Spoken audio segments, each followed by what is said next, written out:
ठीक हो जाएगा। ऐसा मन में विश्वास रखो। सहनशीलता को धैर्य कहा जाता है। विषम परिस्थितियां उत्पन्न हो जाने पर भी मन में चिंता, शोक और उदासी उत्पन्न न होने देने का गुण धैर्य है। धैर्य मनुष्य के व्यक्तित्व को ऊंचा उठाने का एक उत्तम गुण है। धैर्यवान व्यक्ति विपत्ति आने पर भी अपना मानसिक संतुलन बनाए रखता है और शाचित होकर इस पर नियंत्रण करते हुए दुख से बचने का सरल मार्ग खोज लेता है। सुख दुख, जय पराजय, हानि लाभ, गर्मी सर्दी आदि अनेक ऐसे द्वंद्व हैं जो जीवन में अनुकूलता या प्रतिकूलता का अनुभव कराते रहते हैं। द्वंद्व पर विजय पाने के लिए किया गया पुरुषार्थ एक प्रकार का तप है। इन द्वंद्व पर विजय पाने के बाद व्यक्ति धीर पुरुष बन जाता है। इस गुण के कारण वह सुख के समय प्रसन्नता से गदगद नहीं होता और न दुख में हताश होकर बैठता है, बल्कि हर एक अवस्था में समान रूप से कार्यशील बना रहता है।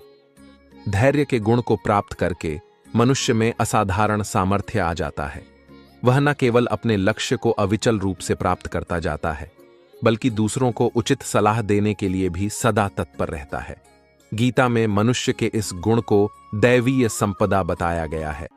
इस गुण के अभाव में मनुष्य धार्मिक कामों या कुकर्म में संलग्न हो सकता है। ऐसे में समाज में आसुरी वृत्ति बढ़ती जाएगी।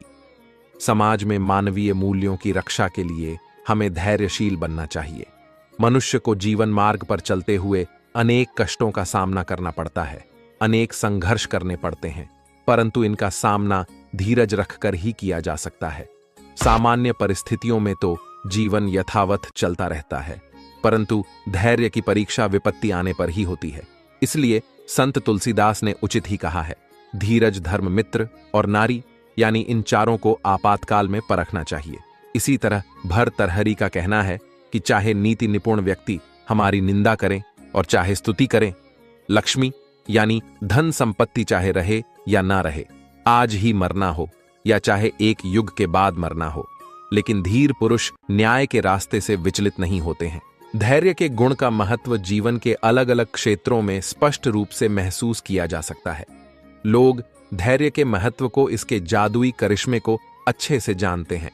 वे प्रकृति के इस सिद्धांत से अपने जीवन के सिद्धांत निकालते हैं कि जो कुछ भी होता है वह समय के अनुकूल ही होता है। गीदड़ की जल्दबाजी में कभी बेर नहीं पकते, और यदि गीदड़ जल्दबाजी करेगा तो निश्चित रूप से किसी न किसी के हाथों मारा जाएगा। आपने महसूस किया होगा कि जैसे ही हमारा मन धैर्य की नींव पर टिक जाता है, वैसे ही उसका भटकाव खत्म हो जाता है। हम जो अपना आंतरिक संतुलन खोते हैं वह इसीलिए खोते हैं क्योंकि हमारा मन भटक जाता है। हमें यह भी नहीं भूलना चाहिए कि हमारे धैर्य का सीधा संबंध न केवल हृदय और मन से होता है, बल्कि हमारी चेतना से भी होता है। आपने महसूस किया होगा कि यदि आप हड़बड़ी में पढ़ाई करते हैं तो चीजें अच्छी तरह समझ में नहीं आती। आपका अनुभव रहा होगा कि हड़बड़ी में किए गए काम अक्सर गड़बड़ा जाते हैं। धैर्य को खोने का अप्रत्यक्ष अर्थ तेज रफ्तार से देखना ही लगाया जाना चाहिए। यह वह तेज रफ्तार होती है जिसके लायक हम नहीं होते। हमारी गति, हमारा शरीर, हमारे मन, हमारा हृदय, हमारी चेतना और हमारा आत्मा, इन सभी का आपसी संतुलन गड़बड़ा जाता है और हम दौड़ते दौड़ते गिर पड़ते हैं। हो सकता है कि क्वांटिटी की दृष्टि से आप थोड़े पिछड़ जाएं, हालांकि ऐसा नहीं होगा। फिर भी चलिए एक बार मान लेते हैं कि आप संख्या की दृष्टि से थोड़े पिछड़ जाएंगे, लेकिन इस बात पर तनिक भी शक ना करें कि गुणवत्ता की दृष्टि से आप हमेशा आगे रहेंगे। थोड़े समय के लिए तो संख्या की जय जयकार हो जाती है, लेकिन यदि आपको यह जय जयकार लंबे समय तक के लिए चाहिए, जीवन भर के लिए और यहां तक कि जीवन के बाद के लिए भी चाहिए, तो आपको गुणवत्ता के लिए काम करना चाहिए, और यह गुणवत्ता धैर्य के बिना नहीं आती। धैर्य सफलता की कुंजी है। धैर्य की शक्ति से हम जीवन में आए अवसर का लाभ उठा सकते हैं। अंडे को सेकने से चूजा निकलता है, न कि अंडे को तोड़ने से। धैर्य और परिश्रम से हम वह सब कुछ प्राप्त कर सकते हैं जो शक्ति और उतावलापन की स्थिति में कभी नहीं प्राप्त कर सकते। धैर्य धारण करने से हारी हुई बाजी भी जीती जा सकती है। विश्व में जितने भी महान आविष्कार हुए हैं वह वर्षों से धैर्य का ही नतीजा है। जिस भी व्यक्ति में जितनी प्रतीक्षा करने की क्षमता है, उसकी कामनाओं की पूर्ति की संभावना भी उतनी ही प्रबल है। अगर आपके पास सपने हैं, आपके पास जुनून है, आपको अपने काम पर भरोसा है। चाहे आप कितनी भी बार रिजेक्ट हो, कितनी बार असफल हो, आपको रुकना नहीं है। भले ही आप जिंदगी के सबसे बुरे दौर से गुजर रहे हो, और अगर आपको अपने काम पर भरोसा है तो हार मत मानो। क्या पता आप सारे रिकॉर्ड तोड़ दें, अपनी कहानी अपने हाथों से लिखें। और हमेशा याद रखें कि हर समस्या आपकी परीक्षा लेने आती है। प्रकृति हमेशा देने से पहले आपकी परीक्षा लेती है। जब भी आपको देने का मन हो तो हमेशा कुछ अच्छे की आशा करें, और आप डूबेंगे नहीं, आप यह करेंगे। बस धैर्य रखें, कड़ी मेहनत करो। मेहनत एक ऐसी चाबी है जो हर ताले को खोल देती है। जीवन में खुशी के पल कुछ दिनों के लिए होते हैं, लेकिन पेशेंस व्यक्ति को लंबे समय तक खुश रख सकता है। जब इंसान अपने डेली रूटीन में पेशेंस के साथ साथ डिसिप्लिन और साहस को जोड़ लेता है, तो लाइफ में कितनी भी बड़ी मुश्किल क्यों ना हो, रास्ता अपने आप निकल आएगा। पेशेंस और सहनशीलता किसी भी इंसान के लिए कमजोरी नहीं है। यह आपको अपनी अंतरात्मा से मिलवा है और मजबूत बनाने में मदद करता है। सच्चाई की लौ अंधेरी छाया से भी अधिक तेज जलती है। इसे अटूट स्पष्टता के साथ अपना मार्ग दिखाने दें। कुम्हार मिट्टी को सुंदरता के बर्तनों में आकार देता है, अपने विचारों को सकारात्मकता और परिवर्तन के जहाजों में आकार देता है। जिस प्रकार एक बीज में एक शक्तिशाली वृक्ष की क्षमता होती है, उसी प्रकार आपके कार्य आपके भाग्य को आकार देने की क्षमता रखते हैं। अपनी चेतना के कमल को खिलने दो। इच्छा के पानी से ऊपर उठकर एहसास के सूरज को गले लगाने दो। आत्म खोज का मार्ग आत्मनिरीक्षण के परिदृश्य से होकर गुजरता है, जो आपके सच्चे स्वर के खजाने को प्रकट करता है। ब्रह्मांड एक विशाल पेंटिंग है। अपनी यात्रा को प्रेम, करुणा और असीम आनंद के रंग से रंगे करुणा के दर्पण में सभी प्राणियों का प्रतिबिंब देखें, क्योंकि उनके सुख और दुख आपके अपने हैं। सूरज हर दिन उगता है, दुनिया में रोशनी लाता है, उद्देश्य के साथ उगता है, अपने अस्तित्व में रोशनी लाता है। जैसे एक नदी बहती है, वैसे ही जीवन में अपना प्रवाह खोजे बाधाओं को अनुग्रह के साथ पार करें और अपना रास्ता खुद बनाएं। दिल की फुसफुसा की गूंज है। ध्यान से सुने और उनके मार्गदर्शन का पालन करें। जीवन के बगीचे में अपने कार्यों को वैसे ही करें जैसे आप फूलों को खिलते समय देखते हैं, क्योंकि उनका सार आपके भाग्य को सुगंधित करेगा। केवल जीवन का बोझ ना उठाए, उनमें ताकत और लचीलापन विकसित करने के अवसर के रूप में अपनाएं। कृतज्ञता की खुशबू अस्तित्व की हवा को मधुर बनाती है, आपके हृदय को जीवन के प्रचुर आशीर्वाद के प्रति जागृत करती है। धारणा का लेंस वास्तविकता को आकार देता है। हर चीज में परमात्मा की प्रतिभा को देखने के लिए इसे सचेतनता से निखारें। जीवन की यात्रा एक राग है, इसे उद्देश्य के स्वरों के साथ गाएं और अपनी आत्मा को ब्रह्मांड के साथ गूंजने दें। समय और धैर्य, यह दोनों अनमोल है। इनकी कद्र करने वाले लोगों को हर काम में सफलता मिलती है। आधे रास्ते को मंजिल ना समझे। जंगल के किनारे एक छोटा सा गांव था। जंगल में जंगली जानवरों की बहुत आयत थी, इसलिए गांव के लोगों को पेड़ पर चढ़ने का ज्ञान होना अति आवश्यक था, ताकि जंगली जानवरों से सामना होने पर वे पेड़ पर चढ़कर अपनी जान बचा सके। जो लोग जंगल में लकड़ी काटने जाते थे, उनके जंगली जानवरों से दो चार होने की अधिक संभावना थी, इसलिए वे लोग पेड़ पर चढ़ना अवश्य सीखते थे। उस गांव में एक बुजुर्ग सज्जन रहा करते थे। सब लोग उन्हें बाबा बुलाते थे। वे पेड़ पर चढ़ने की विद्या में माहिर थे और लोगों को पेड़ पर चढ़ने का प्रशिक्षण दिया करते थे। गांव के अधिकांश लोग उनसे ही प्रशिक्षण प्राप्त करने जाया करते थे। एक दिन बाबा ने उन युवकों के समूह को बुलाया जिन्हें वह पेड़ पर चढ़ने का प्रशिक्षण दे रहे थे। वह उस समूह के प्रशिक्षण का अंतिम दिन था। बाबा उन्हें एक पेड़ के पास लेकर गए। वह एक ऊंचा और चिकना पेड़ था जिस पर चढ़ना बेहद कठिन था। बाबा युवकों से बोले, आज तुम्हारे प्रशिक्षण का अंतिम दिन है। मैं देखना चाहता हूं कि क्या तुम लोग पेड़ पर चढ़ने में माहिर हो गए हो। इसलिए मैं तुम्हें इस चिकने और ऊंचे पेड़ पर चढ़ने की चुनौती दे रहा हूं। यदि तुम सब इस पेड़ पर चढ़ने में सफल रहते हो तो दुनिया के किसी भी पेड़ पर आसानी से चढ़ सकते हो। बाबा की बात सुनकर सभी युवक उत्साहित हो गए। वे पेड़ पर चढ़ने के लिए एक पंक्ति में खड़े हो गए। सबसे पहला युवक पेड़ पर चढ़ने लगा। वह बड़ी ही आसानी से पेड़ पर चढ़ा और फिर नीचे उतरने लगा। उतरते समय जब वह आधे रास्ते में था, तब बाबा बोले, सावधान, आराम से संभल कर उतरो, कोई जल्दी नहीं है। उस युवक ने वैसा ही किया। वह आराम से सावधानी से नीचे उतरा। उसके बाद एकाएक कर सारे युवक पेड़ पर चढ़ने लगे। जब वे पेड़ पर चढ़ते तब तो बाबा उन्हें कुछ नहीं कहते, लेकिन जब वे पेड़ से उतरते समय आधे रास्ते पर होते या बस नीचे पहुंचने वाले होते तो बाबा कहते, सुनो, आराम से थोड़ा संभल कर और पूरी सावधानी से उतरो, किसी प्रकार की कोई जल्दी नहीं है। सभी युवकों ने बाबा की बात मानी और पेड़ पर चढ़कर नीचे उतरने में सफल हुए। सब बड़े खुश थे, लेकिन एक बात उन्हें खटक रही थी और वह यह थी कि बाबा ने उन्हें पेड़ से उतरते समय ही सावधान रहने को क्यों कहा, पेड़ पर चढ़ते समय क्यों नहीं। उन्होंने बाबा से पूछ ही लिया, बाबा, इस पेड़ की सबसे ऊपरी शाखा पर चढ़ना सबसे कठिन था, लेकिन आपने उस पर चढ़ते समय हमें संभल कर रहने को नहीं कहा। लेकिन पेड़ से उतरते समय जब जमीन तक की दूरी बहुत कम रह गई थी तब आपने हमें संभल कर और सावधान रहने को कहा। ऐसा क्यों बाबा बोले? देखो, पेड़ की सबसे ऊपरी शाखा पर चढ़ना बहुत कठिन है, यह मैं भी जा मानता हूं और तुम भी। इसलिए मेरे बिना बोले ही तुम पहले से ही सतर्क थे। ऐसा हर किसी के साथ होता है। कार्य के प्रारंभ में सब सतर्कता से ही आगे बढ़ते हैं, किंतु सतर्कता और सावधानी में चूक तब होती है जब हम मंजिल के समीप होते हैं।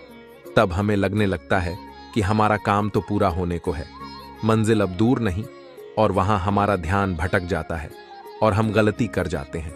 इसलिए हमेशा याद रखो कि मंजिल के नजदीक पहुंचने और यथार्थ में मंजिल पर पहुंचने में बहुत फर्क है। युवकों को बाबा की इस बात से जीवन की एक बहुत बड़ी सीख प्राप्त हुई। मित्रों, हमारे जीवन में भी ऐसा कई बार होता है कि किसी काम को पूरा करने के कगार पर होकर भी हम उसे पूरा नहीं कर पाते।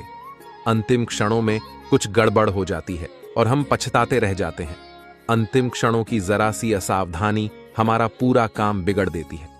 ऐसा इसलिए होता है क्योंकि मंजिल के करीब पहुंचकर हम अपना धैर्य खो देते हैं। धैर्य खो देने के कारण हमसे चूक हो जाती है। इसलिए जब तक मंजिल तक ना पहुंचे, धैर्य बनाकर रखें। कार्य के प्रारंभ में जितना धैर्य और सावधानी आवश्यक है, कार्य समाप्ति तक भी आवश्यक है। इसलिए कार्य पूर्ण होने तक धैर्य न खोए, उतने ही सावधान रहे जितने प्रारंभ में रहते हैं। कहीं धैर्य खो देना लक्ष्य खो देने का कारण न बन जाए। धैर्य की भी एक समय सीमा होती है। उबाल इतना भी ना हो कि खून सूख कर। रिश्ता चाहे कितने भी बुरे इंसान से क्यों ना हो, उसे कभी तोड़ना नहीं चाहिए, क्योंकि पानी चाहे जितना गंदा क्यों ना हो, प्यास नहीं तो आग तो बुझा ही देता है। रिश्ते कभी भी मौकों से नहीं बनते हैं, बल्कि अच्छे रिश्ते हमेशा भरोसे से बनते हैं। कभी कभी अपनी गलती ना होकर भी गलती माननी पड़ती है, क्योंकि डर होता है कहीं इस गलती के चक्कर में हम किसी अपनी को ना खुद जरूरी नहीं। जीवन में बहुत ही ज्यादा रिश्ते बनाया जाए, बल्कि यह जरूरी है कि जीवन अच्छे से गुजारने के लिए जो रिश्ते हैं उसे अच्छे से निभाया जाए। अपने वो नहीं होते जो आपके रोने पर आपके काम आए, अपने वह होते हैं जो आपको रोने ही ना दे। आप दुनिया से लड़ लेना, लेकिन कभी अपनों से ना लड़ना, क्योंकि अपनों के साथ आपको जीतना नहीं बल्कि उनके साथ जीना है। जीवन का एक कड़वा सच यह भी है, आप किसी के लिए तब तक खास हो जब तक उसको आपसे कोई बेहतर नहीं मिल जाता है। जो माफी मांगते हैं वह यह साबित नहीं करते कि वह गलत थे या सही, बल्कि उनके रिश्तों को निभाने की काबिलियत आपसे ज्यादा है। यह बात भी सही है कि अपनों के साथ कभी भी वक्त का पता नहीं चलता, लेकिन यह बात भी सच है कि वक्त के साथ ही अपनों का पता चलता है। रोटी कमाना कोई ज्यादा बड़ी बात नहीं है, बल्कि उस रोटी को अपनों के साथ सुकून से खाना यह बड़ी बात है। जरूरी नहीं हर रिश्ता खून का ही वफादार निकले। कुछ दिल के बनाए हुए रिश्ते खून के रिश्तों से भी ज्यादा वफादार निकल जाते हैं। अगर मानो तो हम सबका एक आत्मा का रिश्ता होता है, और अगर ना मानो तो कौन किसी का क्या लगता है। जब कभी दो लोगों में कोई लड़ाई झगड़ा ना हो तो समझ जाओ रिश्ता दिल से नहीं दिमाग से निभाया जा रहा है। इतना भी आसान नहीं होता। जीवन के हर किरदार को निभा पाना इंसान को खुद को बिखेरना पड़ता है। रिश्तों को समेटने के लिए आपकी खुशियों में बस वही लोग शामिल होंगे जिन्हें आप चाहते हो, लेकिन आपके दुख में वही लोग शामिल होंगे जो आपको चाहते हैं। जीवन में एक बात हमेशा याद रखना, अगर अपनों को करीब रखना है तो खामोश रहो, और अगर अपनों को दिल के करीब रखना है तो उनकी कोई बात दिल पर मत लो। जब कभी भी फुर्सत मिले तो अपने दिल की बात अपनों से कह दिया करो। बहुत दिनों तक खामोश रिश्ते ज्यादा दिन तक जिंदा नहीं रहते। अगर कोई आपसे नाराज है तो कुछ देर चुप रहने के बाद मेल मिलाप कर लिया करो। ज्यादा दिनों तक गलत फहमियां पर बात ना करने से रिश्ते उलझ जाते हैं। जिनके पास अपनों की कोई कमी नहीं, वह अक्सर अपनों से लड़ा करते हैं। कोई उनके दिल से पूछे अपनों की अहमियत, जो अपनों के लिए तरसते हैं। बेहतरीन रिश्तों को कभी भी शर्तों और वादों की जरूरत नहीं पड़ती। उनके लिए बस दो खूबसूरत दिल चाहिए, एक वो जो भरोसा कर सके और दूसरा उसको समझ सके। अगर रिश्तों में प्यार, विश्वास और समझदारी है तो इन्हें निभाने के लिए वचन, कसम और शर्तों की कोई जरूरत नहीं है। रिश्तों को निभाने के दौर में एक रिश्ता नियम के पेड़ जैसा भी रखना, जिसकी बातें कड़वी हो लेकिन सीख अच्छी हो। जीवन में वही रिश्ता सफल होता है जो दुनिया की मजबूरियों से ज्यादा अपने दिल के जज्बातों की परवाह करता हो। जब इंसान सफलता की ऊंचाइयां पर होता है तो अपनों को भूल जाता है, और जब बर्बादी की कगार पर होता है तो अपने उसे भुला देते हैं। जिन्हें यह तीन चीजें मिले वो दुनिया में बहुत किस्मत वाले होते हैं। सच्चा प्यार, सच्चा दोस्त और अपने काम से काम रखने वाले रिश्तेदार। जीवन में अगर रिश्तों को बचाना है तो मुलाकातें जरूरी हैं। लगाकर भूल जाने से अक्सर पौधे भी मुरझा जाते हैं। रिश्ते वो नहीं होते जिसमें साथ हो, मुलाकात हो, रोज बात हो, बल्कि रिश्ते वो होते हैं जिनमें चाहे कितनी भी दूरियां हो लेकिन उनके दिल में एक अलग मुकाम हो। जिंदगी की सच्चाई उस वक्त बदल जाती है जब कोई अपना ही अपने सामने अपना नहीं रहता है। जो लोग छोटी छोटी बातों को दिल में रखते हैं उनके बड़े से बड़े रिश्ते भी कमजोर हो जाते हैं। रिश्तों और पैसों की कदर हमेशा करनी चाहिए, क्योंकि दोनों को गंवाना बहुत आसान है लेकिन कमाना बहुत ही मुश्किल। रिश्ते निभाने के इस दौर में बस वही लोग अकेले पाए जाते हैं जो जुबान के सच्चे और दिल के साफ होते हैं। अगर आपका थोड़ा सा झुक जाना किसी रिश्ते को हमेशा के लिए टूटने से बचाता है तो आपका थोड़ा सा झुक जाना किसी रिश्ते को हमेशा के लिए टूटने से बेहतर है। कुछ पल लगते हैं किसी भी रिश्ते को खत्म करने के लिए, लेकिन रिश्तों को बनाए रखने के लिए पूरी उम्र भी कम पड़ जाती है, अकेले ही गुजरती है। जिंदगी लोग तसल्ली या तो देते हैं पर साथ नहीं गुजर जाएगा। यह दौर भी जरा धैर्य तो रख। जब खुशियां ही ना रुकी तो गम की क्या औकात है। चेहरे बदल जाए तो कोई तकलीफ नहीं, अगर बोलने का ढंग बदल जाए तो बहुत तकलीफ होती है। किसी इंसान को दर्द देना इतना आसान होता है जितना समुद्र में पत्थर फेंकना, लेकिन यह कोई नहीं जानता कि वह कितनी गहराई तक गया होगा। जिंदगी में मंजिलें तो मिल ही जाती हैं, लेकिन वह लोग नहीं मिलते जिन्हें दिल से चाहा हो। छोटे बच्चे के निकले आंसू और प्यार में निकले आंसू दोनों एक समान है। दोनों को पता है कि दर्द कहां है, लेकिन किसी को बता नहीं सकते। आंसुओं का कोई वजन नहीं होता, लेकिन निकल जाने पर मन हल्का हो जाता है। बनना है तो किसी के दर्द की दवा बनो। जख्म तो हर इंसान देता है। दिल में आने का रास्ता तो होता है, लेकिन जाने का नहीं।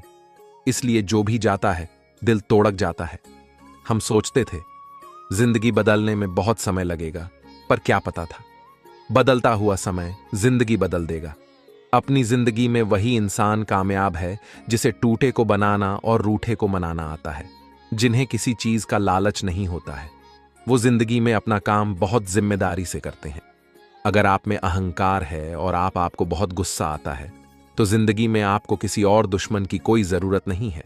जिंदगी में रिश्ते खराब होने की एक वजह यह भी है कि लोग जरा सा भी झुकना पसंद नहीं करते। अपनी जिंदगी ऐसे जियो कि अगर कोई आपकी बुराई करे तो लोग उस पर विश्वास ना करें।